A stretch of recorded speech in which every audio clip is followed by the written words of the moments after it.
Hey guys, this is Drizzt, and I'm back with another video for you guys. It's a guide about the attack choppers for Battlefield Play4Free. I'm changing this up because I don't play Battlefield Play4Free that much, and just I don't do that much gaming in general right now. Because since Battlefield Play4Free was pretty much my only game, and due to the lack of content updates, I've been kind of keeping a low profile with that. But I definitely want to provide some more games for you guys, or guides, or commentaries.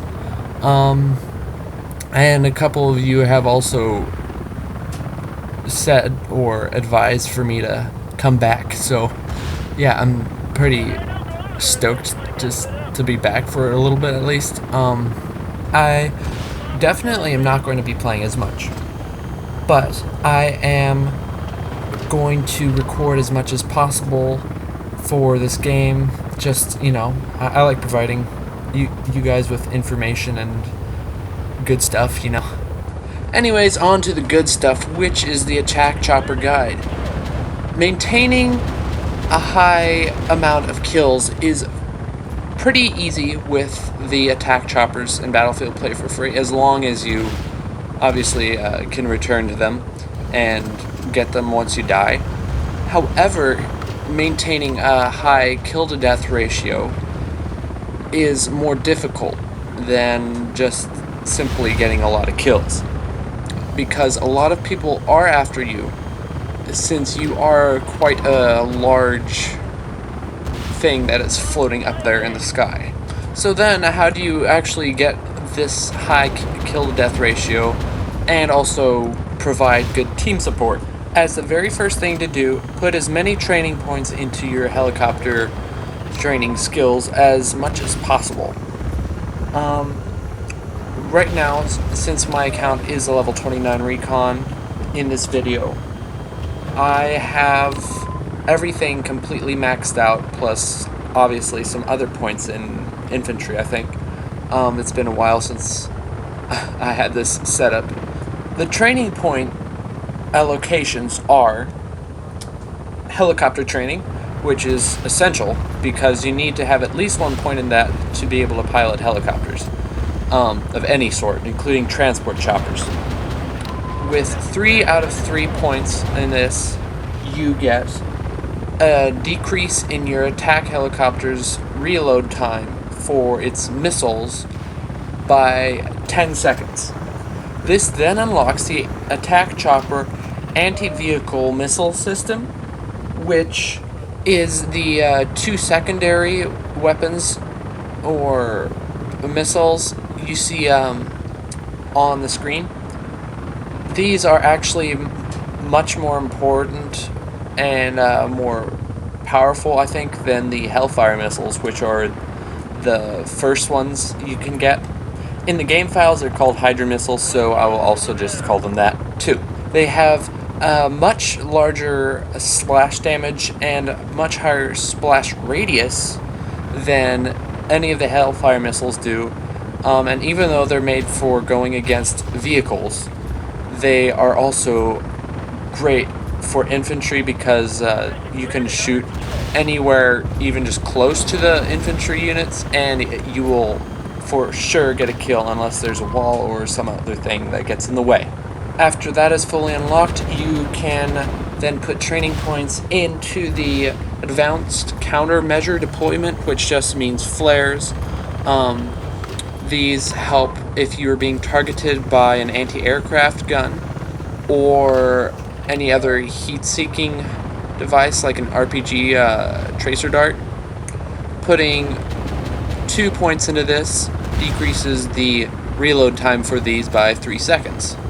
Next up is the attack chopper identify friend or foe radar system, which pretty much just highlights who is a friendly and who is a bad guy who you can shoot.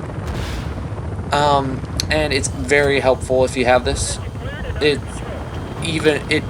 Everyone within the certain range can be identified if as being an enemy or a friendly. By putting 2 out of 2 training points into this, you can increase the range of the radar system by 10 meters, which really is not that much compared to the original distance that you can see with it.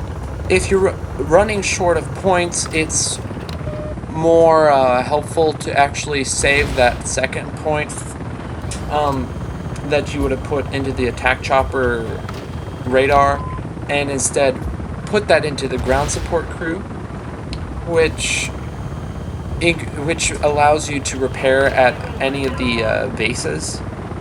On Dragon Valley, there is also a base you can repair at, which is not an uncapturable base, which is at B, I think, and that is where the Little Bird stays at.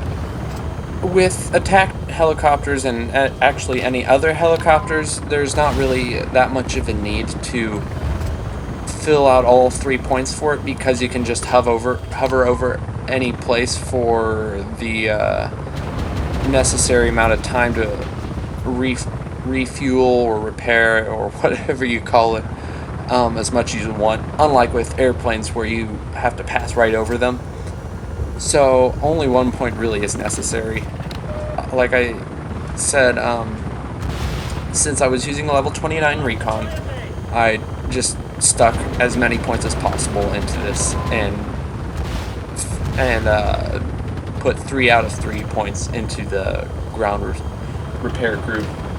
It also helps to have some increased sprint points, just so that you can maybe possibly be one of the first people to charge and get into the helicopter at the beginning of the round, when everyone, and I mean everyone, is charging the helicopter, because it's a very sought after vehicle. If you cannot get the radar for the attack chopper, try to get improved threat awareness, which is not available for the recon class but is for all the other ones. Improved threat awareness just makes name tags more visible, and with it you can see enemies a little bit more clearly, but not necessarily have to use the radar. Also, for the engineer class, you can view vehicles' health, which is very helpful when you're going against an attack chopper or any other vehicle, and can let you know, whether you have to use your Hydra missiles or just a couple of more accurate Hellfire missiles. Actually, the best class for training point setups for piloting attack choppers, and also planes, but the attack choppers, is the engineer class, because it can fulfill every points thing that you can fill out for that I recommend for the attack choppers. Now, as for strategies, like I was saying, maintaining a high kill to death ratio is actually relatively difficult, though maintaining a lot of kills is not so hard to do with the attack choppers. This gameplay is not actually that perfect. I meant it to be that way so that you can see what some of my mistakes were, such as right here. Your first priority is killing other potential attack chopper pilots or other attack choppers.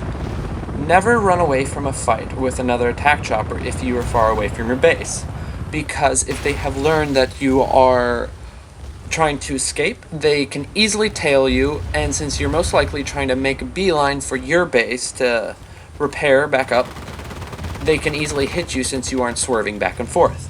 Now here I kind of derp around, just realizing, I just got a good score. I'm recording this, but I just deployed in the middle of the battle, so just be patient until I get back to my lovely little chopper. That leaves me to cover some more for priorities. Anti-aircraft guns are also very important. They're your next priority. If you're at full health, they can get you with 4 shots, which means just 1 reload, so that's not too difficult to achieve, especially if you can't deploy your flares quickly enough. If that is the case, that you don't have flares to deploy, then I usually check in my face cam or whatever direction the anti-aircraft missiles are coming from, and then just swerve kind of 360 depending on where I am at or where the missile's coming from. And then, sometimes I even get off a good shot at the person who's shooting at me with their gun. Next up is APCs. They have a pretty high damaging bullet, which deals around 82 per round, I think. Both sides deal the same damage to attack choppers. And since they have 5 rounds, that can bring your health down quite quickly. So those are your next priorities. It takes about 2 Hydra shots to destroy an APC, and I'm talking about 2 shots that are straight on the tank. My way of dealing with APCs is by just hovering higher above them and then essentially dive bombing them, since they cannot shoot straight up at you. That's a fairly effective way of getting rid of them without damaging yourself or having them damage you. Next up are heavy tanks, which can kill you in 2 shots. 2 shots that deal 400 damage each. My methods for taking care of heavy tanks are the same as with APCs, which is just hovering higher and dive bombing. However, it takes more than just 2 Hydra missiles to kill them, so save some Hellfire missiles in case there will be a heavy tank that is shooting at you. That now just leaves jeeps and other cars that you need to take care of, which is really easy. It usually just takes 1 shot for most land vehicles, and yeah, it's a very easy thing to take care of with those. And of course, infantry, you can defeat a whole group of them with 1 well-placed Hydra missile, and you can also just spam the Hellfire missiles too. For me, there's about only one really difficult thing to take care of if you are using an attack chopper, which is just enemy attack choppers.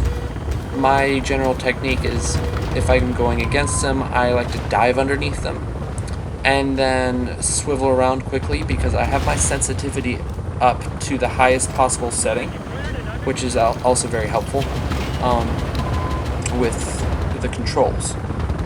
And then just shooting them from behind that way. And usually that's a pretty effective technique if I don't get them from long distance at first. As the last couple of notes, Hydra missiles lock onto tracer darts, so you can just shoot them super far, since they have a relatively fast reload. And I almost get half of my kills with that per round with my Hydra missiles. And also, if you press Control, you can swivel your view around, which is quite handy at times. And of course, use obstacles to your advantage. That's all I got for now, folks. Like, subscribe, comment. I will provide more details if I remember anything that I've forgotten in my next commentaries for attack choppers.